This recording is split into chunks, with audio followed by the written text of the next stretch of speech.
কলকাতা থেকে বাড়ি যাওয়ার লিগা কলকাতায় এয়ারপোর্ট আইছি।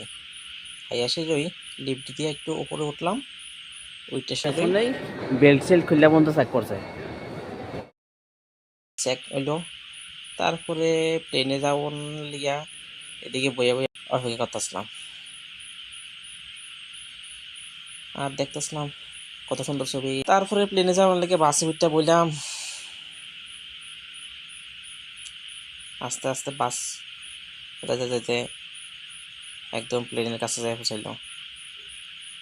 আর তারপরে আমরা বাসের মধ্যে যারা ছিলাম সবাই প্লেনে যেয়ে বইছি।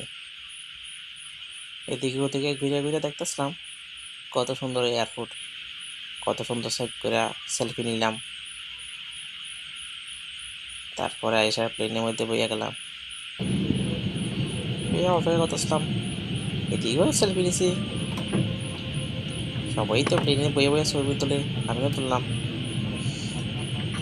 অনেক ছবি তুললাম, অনেক ভিডিও করলাম।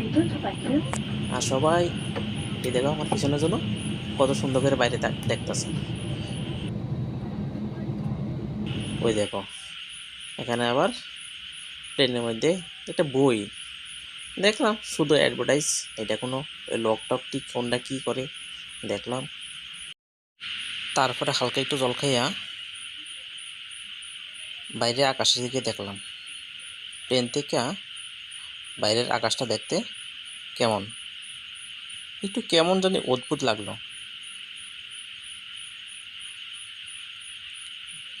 দেখে আসলাম কিছুক্ষণ সময়, দেখতে দেখতেই প্লেন আস্তে আস্তে নিচের দিকে নামতে শুরু করলো, যেটা আগরতলা এয়ারপোর্ট।